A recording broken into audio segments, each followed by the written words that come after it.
Back to my YouTube channel आणि पुन्हा एका नवीन ब्लॉगमध्ये सगळ्यांचं स्वागत आहे। तर खूप दिवसानंतर आज आम्ही आलो आहे। सगळ्यांना तर नाही, काय कायना लोकेशन तर नक्कीच माहीत आहे। तर काय असं प्लॅन तर नव्हता, पण आज सुट्टीसुद्धा होती आणि वायबी पण बोलला की आपण जायचं आहे सूर्यमाळा। तर अचानक प्लॅन झाला, तर तुम्ही बघू शकता आता आम्ही आहेत सूर्यमाळा। तर डायरेक्ट थेट सूर्यमाळा एंट्री पॉईंट आहे, तर आपण तिथे एंट्री करू शकता। आणि तिथं आता नवीनच एक नियम काढलेला आहे की जो पण पर्यटक येतो त्यासाठी 20 रुपये किती रे तिकीट आहे पर पर्सन? किती आहे?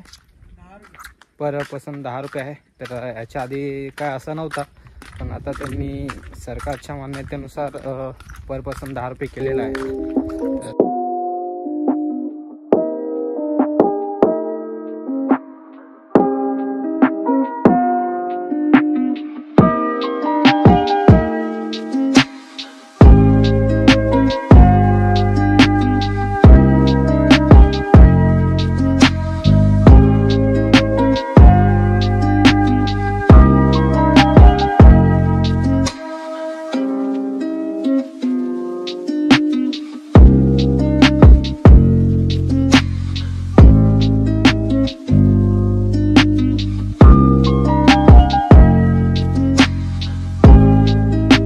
इकडे सुधीर आहे, सुधीर इकडे वायबी, इकडे मनीष आहे, तर रवी आहे, मी काय दिसत नाही।